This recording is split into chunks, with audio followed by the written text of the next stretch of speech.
राधा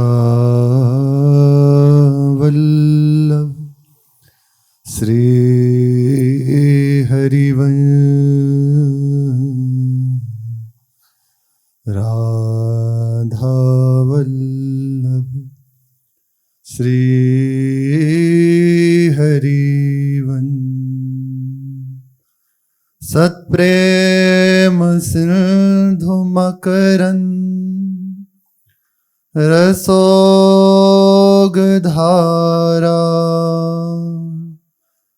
सारानजश्रमभिता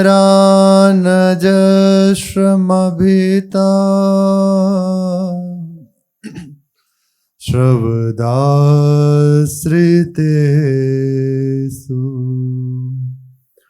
श्रीराधिके तव कदा चरणार विंदम। गोविंद जीवन धनम सिरसा वहामि। गोविंद जीवन धनम सिरसा वहामि।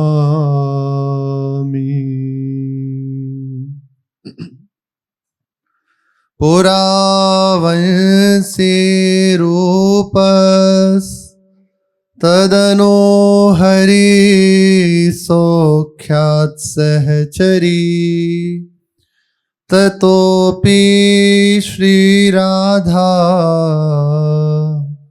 चरण कमल प्रेम मधुपः समास्वादे राधामृत निधिमपि ग्रंथमकरो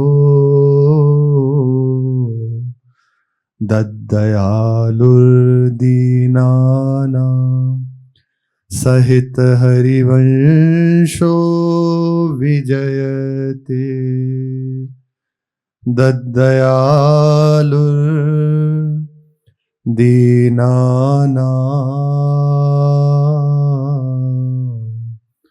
सहित हरिवंशो विजयते। श्री राधा वल्लभ लाल की जय। महाप्रभु श्री हरिवंश चंद्रजू महाराज की जय। प्रसंग चल रहा है श्री व्यास मिश्र जी से महाप्रभु जी के विवाह के संबंध की बात करने के लिए देववन के समीप ही एक ग्राम में निवास करने वाले अकिंचन ब्राह्मण, बाहरी कोई उनके पास संपत्ति नहीं है, लेकिन हृदय श्री श्यामा श्याम के अनुराग से भरा हुआ है। सच्ची संपत्ति यही है। नमो अकिंचन वित्ता है। भगवान को कहा जाता है अकिंचनों के धन है भगवान। बाहरी संपत्ति भले कुछ नहीं है, लेकिन हृदय में श्री श्यामा श्याम खेल रहे हैं। दंपत्ति संपत्ति उन्हें प्राप्त है।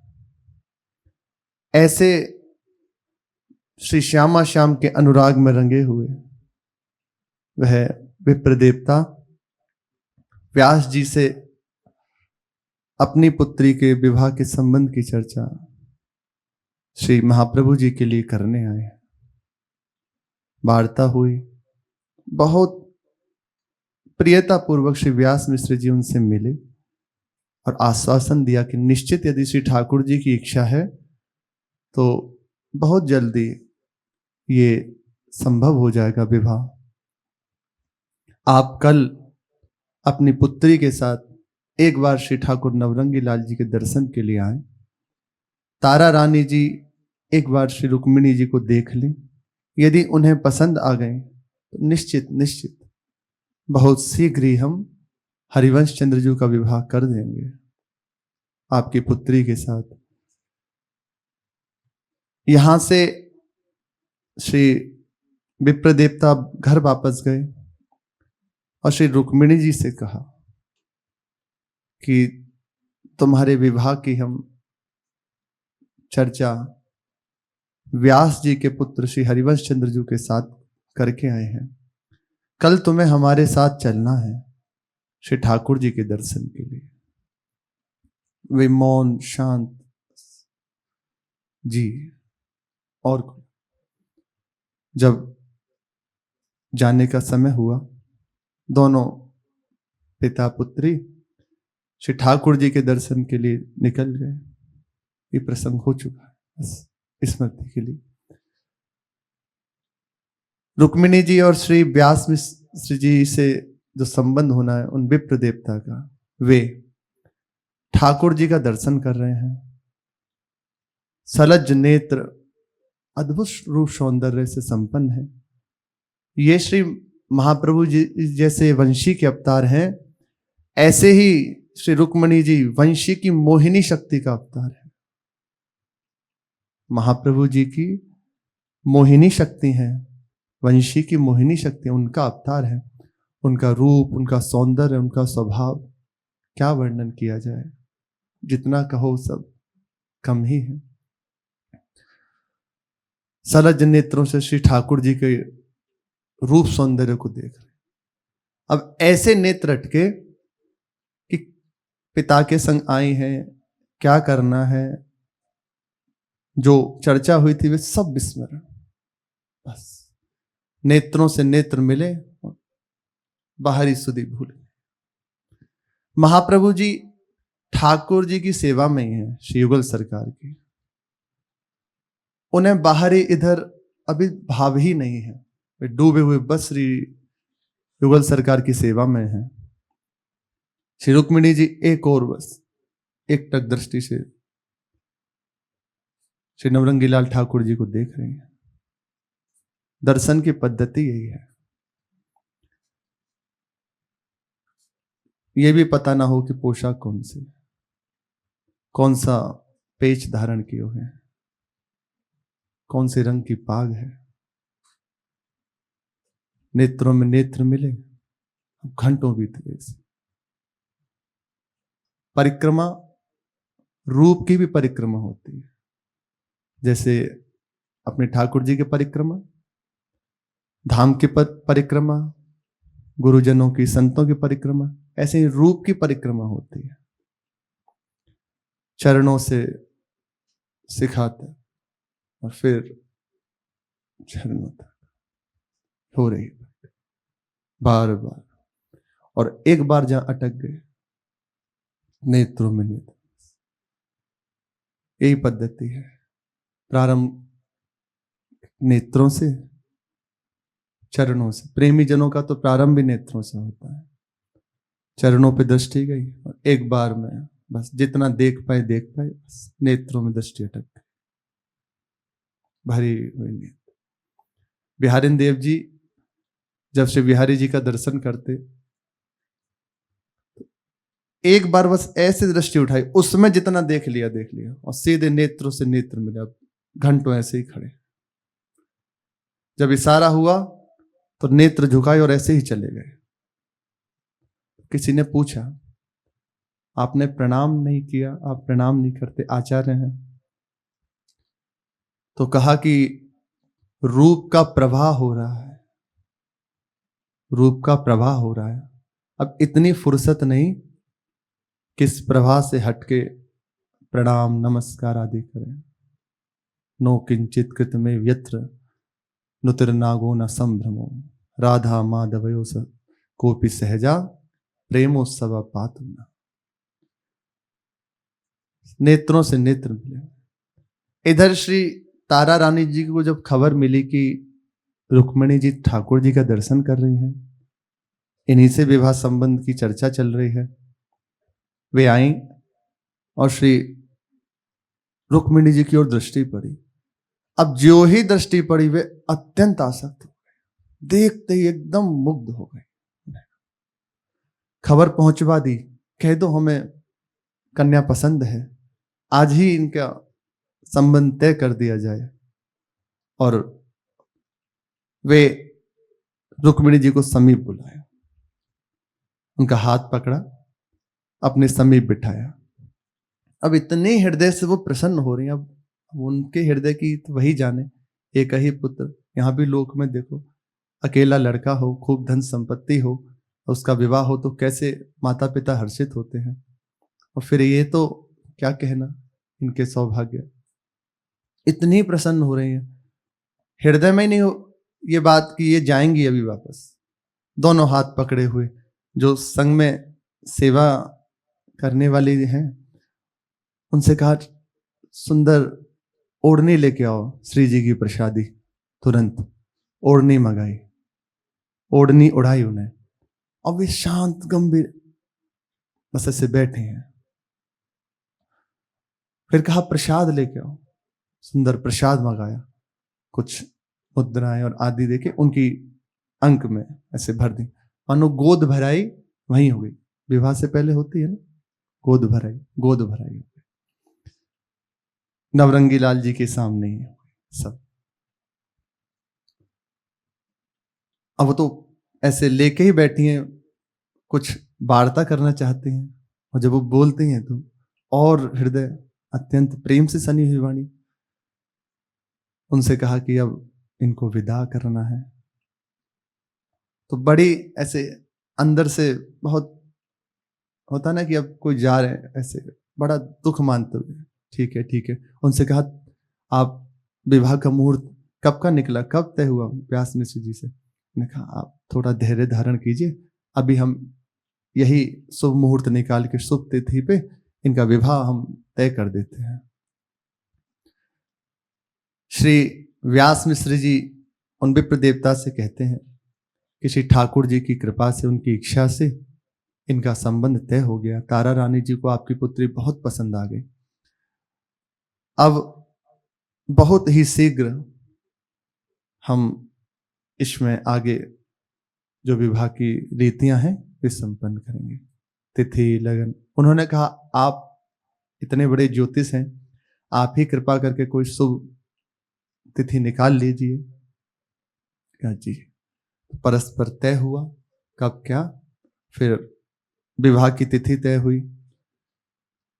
बहुत संकोच में वह विप्र देवता है, हाथ पकड़े हुए हैं, बड़ा हृदय में संकोच। कहा आंखों में आंसू भरे हुए कि हम इस योग्य नहीं आपको कुछ दे सकें, और आपसे संबंध, बस इतना कहते हुए रो उठे। उन्हें तत्काल ऐसे हृदय से लगाया, कहा नहीं नहीं, अब ये बातें आपको शोभा नहीं देती। सच्चा धन तो आप ही के पास है, प्रभु के अनुराग से आप रंगे हुए हैं, इससे बड़ा धन क्या होगा। बाहरी संपत्ति कोई संपत्ति नहीं है। और निश्चिंत किया कि हमारी इच्छा है कि अपनी तरफ से और कन्या पक्ष और वर पक्ष दोनों की ओर से हम ही व्यवस्था करेंगे। मना कर दिया, नहीं ऐसा नहीं हो सकता। ऐसा कहा जाता है कि पहले जनक जी और आदि महापुरुष, अभी तक ऐसा था कि पुत्री के जहां रहते हैं उस स्थान का, घर का ही नहीं, उस स्थान का पूरे का जल भी नहीं लेते थे परिवार वाले, जो पिता आदि होते थे ना। राधा बाबा के प्रसंग में आता है, जब वे उनकी बड़ी बहन के यहाँ गए एक बार, तो माता जी ने 5 रुपए दिए थे, ये तुम्हारे लिए, और कुछ जो भेंट आदि दी थी वो उनकी बहन के लिए, ये उन्हें देना। तो अपना जल, अपना भोजन अपने साथ ही लेकर गए थे। वहां जाकर बहुत आग्रह किया कि अरे माता पिता के लिए ऐसी रीति होती है, तुम तो भाई हो। नहीं नहीं, आपके यहाँ का हम एक कण भी नहीं ले सकते, ये प्रथा नहीं है हमारे यहाँ। श्री जनक जी के हमने सुना है आगे जैसा संतों से कि जिस समय अवधपुरी में जानकी जी आ गई, तो अवधपुरी से दूर आप एक पर्वत पर विराजमान हुए, वहां अंदर भी नहीं आए, ऐसा संतों से सुना है। क्योंकि हमारी पुत्री है। यहाँ का कुछ भी लेना महान, वायु भी ले रहे ना तो ये भी, क्योंकि यहाँ हमारी पुत्री विराज, श्री बड़े महापुरुषों की महिमा। उन्होंने स्पष्ट मना कर दिया कि नहीं नहीं, हमारी पुत्री का संबंध आपके यहां से हम एक कण भी आपसे नहीं ले सकते। हमारी व्यवस्था स्वयं से ठाकुर जी करेंगे, जैसी भी होगी। विश्वास तो फलदायक है। भरोसा बहुत बड़ी चीज है। संतों के जीवन में एक ही बात मुख्य होती है, बस भरोसा। कह रहे साधक के जीवन में ऐसी स्थिति आती है, एक अंधकार एक छा गया, कुछ समझ नहीं आ रहा, कुछ समझ नहीं आ रहा, कुछ भी समझ नहीं आ रहा। होता है, जो चल रहे हैं वे जानते होंगे, जो देख रहे हैं, जो अच्छे से भजन में लगे हैं वो जानते हैं। कुछ समझ नहीं आ रहा, मन की वृत्ति अलग, कृपा का अनुभव नहीं हो रहा, कुछ भी। उस समय बस एक बात हृदय में रहे, प्रिया प्रीतम मेरे हैं, मैं हूं, वे है। ये बात उठाती है, यही बात सारी स्थिति प्रदान करती है, चाहे जैसी अवस्था हो जाए जीवन। इन भगवत चरित्रों से, भगवत प्रेमी महात्माओं के चरित्रों से हमें यही प्राप्त होता है। इसीलिए भक्तों की महिमा भगवान से बढ़ के है। श्री भक्तमाल के टीकाकार श्री प्रियादास जी कह रहे हैं कि भक्त संग छिन एक में देत भक्ति उपजाए, बिना भक्तमाल भक्ति रूप अति दूर है। श्री प्रियादास जी के वचन है। बिना भक्तों के संग के ये दुर्लभ भक्ति प्राप्त नहीं हो सकती। खास बात क्या है, उनके हृदय में विश्वास, जो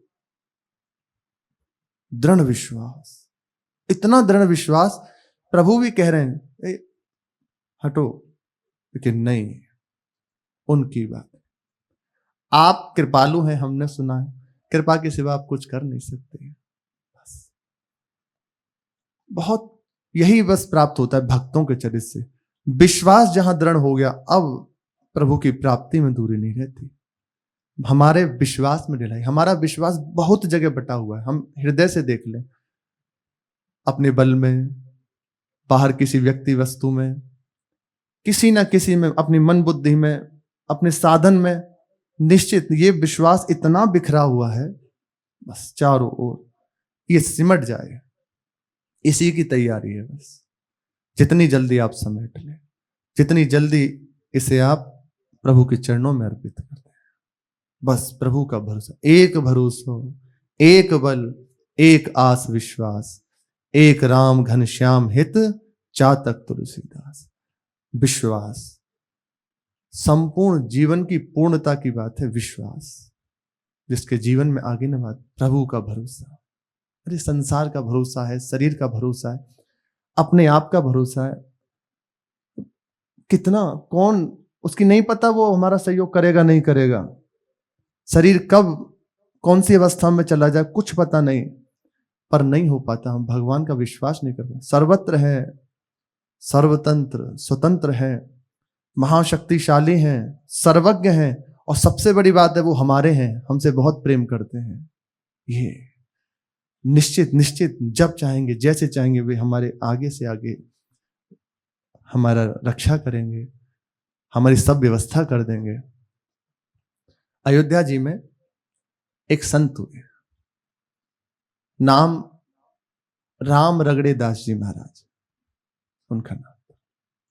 लक्ष्मण पुल है या लक्ष्मण घाट है, वहां वो रहते थे। अब जो अयोध्या जी गए हों वो जानते होंगे, लक्ष्मण घाट है, लक्ष्मण ऐसे। वहीं कोई आश्रम नहीं था, एक लता पताएं, वहीं जो वृक्ष आदि है उसी के नीचे रहते थे। और बड़े अवधूत कोटि के महापुरुष, बहुत विनोदी महापुरुष। भगवान से जब अपनापन हो जाए ना, तो दुख चिंता आदि थोड़ी रहता है, हर समय आनंद में रहते हैं। बस मस्ती संतों के पास ही होती है, बाहरी क्या इस विषय में बात करना। सच्ची मस्ती संतों के पास होती है। क्यों? क्योंकि भगवान के भरोसे में कोई परवाह नहीं, उन्हें शरीर की परवाह नहीं अपने। अब क्या बिगड़ेगा? शरीर ही तो वो नष्ट होना है, वो प्रभु को अर्पित है, जैसे जैसे प्रभु चाहे वैसे रखे। तो लता के ऊपर चढ़ जाते हैं, और कभी कभी उन्हें जब विनोद सूझता तो वहीं सरयू जी की रज लेके पूरे शरीर में बढ़िया श्रृंगार करते हैं।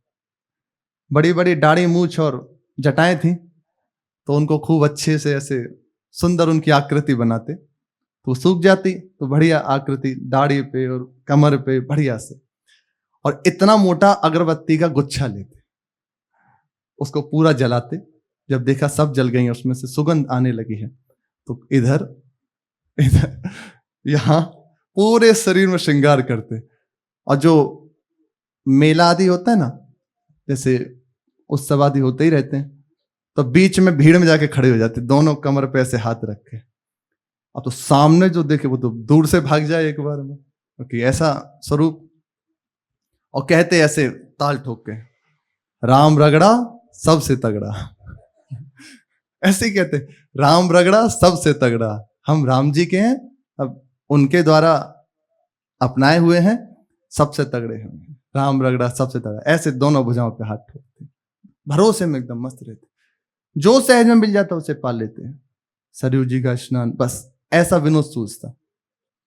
एक बार उनके समीप एक कोई श्रद्धावान आया, तो कोई बाहरी ऐसे कुटी तो थी नहीं, वहीं वे प्राय रहते थे। तो आके साष्टांग प्रणाम किया और बड़ी श्रद्धा से दैन्यता से प्रार्थना करी, प्रभु कुछ आज्ञा करें, कोई सेवा हम आपकी कर दें। चुपचाप बस उसे देखते रहे। अब भ्रकुटी उनकी बक रोने लगी थोड़ी थोड़ी, ये कुछ बोले नहीं। फिर बोला कि बस हमारे हृदय में इच्छा हो रही है कि प्रभु ये जो आप रहते हैं, यहाँ बढ़िया आश्रम बनवा देते हैं, संतजन रहेंगे, कुछ व्यवस्था कर देते हैं, और तो भोज भंडारा होगा, संत सेवा होगी। ऐसे एक बार उसकी ओर देखा, अब वो समझ तो रहा है कि कुछ गड़बड़ होने वाली है, अब वो बस कहता जा रहा है। और तो एक बार उसकी ओर देखा, फिर इधर देखा, फिर इधर देखा, तो समीप एक दूर एक बड़ा लंबा बैंत पड़ा था, उठे और उसे उठाया। अब तो समझ गया कि ये निश्चित मारेंगे, ऐसे बैंत उठाए और पीछे पीछे भागे। उसने सोचा छोड़ देंगे थोड़ी देर में, पर पूरा बाजार घुमाया उसके संग संग, आगे आगे भी दौड़ रहा है और पीछे बैंत लिया आप दौड़ रहे हैं उसे। संतों की महिमा है। उन्होंने अब देख लिया भाग रहा है, तो फिर वापस आ गए, पर वे भी जानता था कि ये सिद्ध महापुरुष है। फिर आ गया लौट के, फिर प्रणाम किया। अब देखा कि हाँ पक्का है, क्योंकि ऐसी लीला होने पर भी श्रद्धा नहीं हटी। प्रभु ये क्या लीला थी, हम तो आपकी सेवा करना चाह रहे थे, पर मैंने कोई गलती कर दी हो, कुछ ऐसी चूक हो गई हो तो कृपा करके बता दीजिए। एकदम तमतमाते हुए बोले, दुष्ट कहीं के, हमारा तो विश्वास छुड़ाना चाहता है प्रभु से, भरोसे पे तू हमारे आंच लाना चाहता है। अरे तू आश्रम बनवाएगा, प्रभु नहीं है क्या? तो दिखता नहीं ये लता, इससे बड़ा आश्रम होगा? अरे संतों को रहना देख, कितने बढ़िया सब आसन लगे हुए हैं, अपना भरोसा देने आए, अपना आश्रय देने आए, भाग यहां से। फटकारा भगा दिया, मान लिया, सच्चा श्रद्धावान हो गया, प्रणाम किया, दीक्षा लिया, फिर भजन में लग गया। ऐसे महापुरुषों करना तो भरोसा, चाहे जैसी अवस्था हो जाए, अरे प्रभु है ना हमारे। कमध्वज जी के चरित्र में आता है, घर में रहते थे, माता पिता पधार गए, 3 भाई थे। तो जो बड़े भाई थे वे राजा के यहाँ नौकरी करते थे, और जो छोटे भाई श्री कमध्वज जी थे, बस उनका इतना ही कार्य था, सुबह चले जाते, उठते ही जंगल में, और फिर 8-9 बजे करीब आते, आके बस पाया प्रसाद, जो सेवा ऐसे सहज में है बता दी, कर दी, उसके बाद फिर चले जाते जंगल में। फिर रात्रि के आते 8-9 बजे, भजन करते हुए रात्रि में जो मिलता उसे पा लेते, और थोड़ी देर सहन किया, फिर चले गए जंगल। ऐसी उनकी दिनचर्या थी। अवस्था जब बढ़ने लगी तो परिवार वालों ने, जो भाई थे, भाभियां थी, उन्होंने कहा कि अरे ये बड़े हो रहे हैं, इनका विवाह करना है, कुछ कमाते धमाते नहीं है, कोई नहीं है, सब मतलब के हैं, आपसे काम निकल रहा है तो अच्छा है सब, वरना वही जहर दे देंगे लोग प्रसाद में मिला के, कुछ करता धरता है नहीं। बड़ी विचित्र संसार की गति है, भगवान के सिवा कोई अपना नहीं। पर इतनी बात नहीं समझ में आती, सब अपने, बस भगवान अपने नहीं। ये हमारी कृपा करने प्रभु समझ जाएगी।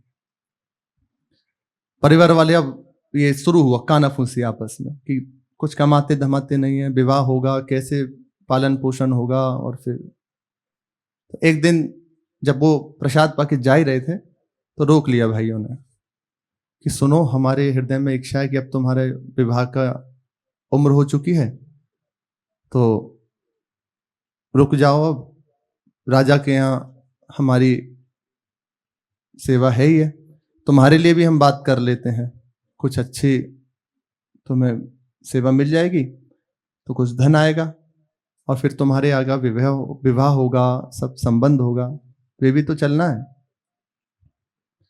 उन्होंने कहा विवाह संबंध, बोले इसकी आवश्यकता नहीं, और सब अच्छे से चल ही रहा है। और इतना कह के बस टाल के वो चले गए। कुछ दिन तक फिर चला ऐसे, फिर भाइयों ने रोक लिया कि देखो ऐसे नहीं चलेगा, हम राजा से बात कर आए, अब तो तुम्हें करनी पड़ेगी सेवा, और नहीं तो फिर इस घर में नहीं रह सकते। उन्होंने पूछा कि अब थोड़ी गंभीर बात हो गई। ठीक है, तो ठीक है, कोई बात नहीं, पर अब सेवा किसकी करना, आप लोग कमाते हैं ही, हमें कितना चाहिए, थोड़ा सा अन्न बस चाहिए होता है तो उसको पा लेते हैं। बोले नहीं नहीं, सेवा तुम्हें करनी पड़ेगी, या तो अब तुम तय कर लो, या तो जंगल में जाके रहो या फिर यहां कुछ कार्य करो, वरना आप घर में नहीं रह सकते। ने कहा ठीक है, जंगल में जाके रहे। अब भाइयों को और क्रोध आया। उन्होंने पूछा खाओगे क्या? बोले जो प्रभु खिला देंगे, जो राम जी खिलाएंगे। वे तो एकदम स्पष्ट प्रभु के भरोसे में कह रहे। फिर पूछा, कोई और बात नहीं सूझी? तो मर जाएगा तो तेरा अंतिम संस्कार कौन करेगा? अब देखा दृष्टि से, बोले जिनके हम हैं वे करेंगे। ऐसा श्री प्रियादास जी कहते हैं, जो ही प्रभु ने ये बात उनके मुख से सुनी, जो ही उन भक्त के मुख से ये बात निकली, प्रभु करेंगे, तब स्वयं श्री साकेत बिहारी राम जी महाराज ने स्वर्ण अक्षरों में उस बात को लिख लिया। और प्रियादास जी कहते हैं, भक्त वाणी ही सो प्यार है, भक्त जो कह दे उससे प्रेम प्रभु है। झूठे कह दे अरे आप तो ऐसा, तो सच मान लेना, भरोसा कर लेना, प्रभु अब इस बात को स्वीकार कर लेंगे इस बात पे, पर ऐसा हो पाना बड़ा कठिन है। भक्त वाणी ही सो प्रेम है, उनके लिए श्री प्रियादास जी लिखते हैं। अब इतना कहते ही और बस घर से निकल गए, और वैसे ही अपनी दिनचर्या जो सहज में प्राप्त हो जाता पा लेते। राजा ने देखा कि महात्मा जी यहां रह के भजन कर रहे हैं और बहुत आनंद से सब प्रार्थना करिए, प्रभु मेरी इच्छा है कि यहाँ संतों की सेवा हो। तो उनके साथ साथ वे तो भजन करने लगे ही लगे, अनेकों संत जन वहां के रहने लगे, अनेकों संत जन हो गए। अब नित्य भोज भंडारे शुरू हो गए। देखो प्रभु का भरोसा, नित्य भोज भंडारे। और कहते हैं जिस समय उनका शरीर, वाणी जी में है, जिस समय शरीर शांत हुआ तो उस समय श्री राम जी महाराज अपनी सभा में बैठे थे। जो ही शरीर छूटा तो भगवत स्मृति करते हुए शरीर पूरा ऐसे सिंहासन से उठे और दौड़ पड़े प्रभु। सब एकदम हक कि ये क्या हुआ, प्रभु दौड़ते हुए आ गए। हनुमान जी पीछे पीछे तत्काल ऐसे हाथ जोड़ के कहा, प्रभु क्या बात है, कैसे, क्या हुआ? तो कहा अभी विलंब मत कीजिए, अभी हम कुछ नहीं बताएं। बोले नहीं नहीं प्रभु बताइए, ऐसे आप एक बार करुणा कीजिए, क्या बात है, आप इतने व्याकुल, क्या बात है? कहा एक कामध्वज नाम के भक्त हैं, उन्होंने मेरे लिए शरीर त्याग दिया है, उनकी चिता को अग्नि देने जा रहा हूं। स्वयं प्रभु ऐसे दौड़ पड़े। मैं कहा प्रभु आप तो करते ही हैं ये सब, ये सौभाग्य हमें प्रदान कीजिए, एक बार करुणा कीजिए।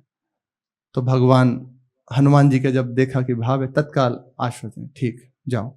10,000 वानरों के संग श्री हनुमान जी आए, और अभी 400-500 वर्ष पुरानी बात है, कलिकाल में वहां सुंदर व्यवस्था सबकी, और उसी स्थान पर उनका अंतिम संस्कार किया। उस जो चिता जली, उनके शरीर का दाह संस्कार हुआ, उसका गंध जब लगी तो जितने कहते हैं आस पड़ोस में प्रेत आदि थे, वाणी उसमें लिखा, भक्तमाल जी में लिखा, वे सब मुक्त हो गए, सब मुक्त हो गए। संतों ने उनकी जो अग्नि शांत हुई थी उसको अपने शरीर पर लगाया, हनुमान जी ने शरीर पे लगाया, संपूर्ण वानर सेना ने शरीर पे लगाया, और सब ऐसे सब भगवत धाम के अधिकारी तत्काल हो गए उसी समय, उनके स्पर्श करने मात्र से। अद्भुत महिमाशाली भरोसा, बस भरोसा जहां जीवन में आ गया, फिर कुछ दुर्लभ नहीं रहता। पूरे जीवन की साधना कह लीजिए, प्रभु की कृपा कह लीजिए, भरोसा जीवन में आ जाए। सब कुछ करते हुए भरोसा नहीं है तो हृदय में क्लेश रहेगा। कुछ नहीं हो रहा, भरोसा है तो आनंद में रहेंगे। भरोसा तो श्री व्यास मिश्र जी से स्पष्ट मना कर दिया कि हम कुछ ले नहीं सकते, पुत्री क्या, हमारी व्यवस्था स्वयं श्री ठाकुर जी करें। और करी। एक सूबेदार थे, संपूर्ण भार उन्होंने ले लिया, पूरे नगर को ऐसे सजा दिया कि जैसे प्रत्येक घर में विवाह हो, जिस घर की ओर से निकलो कि इसी घर में आज विवाह है, ऐसे सुंदर। इसकी शेष चर्चा की। श्री राधा वल्लभ लाल की।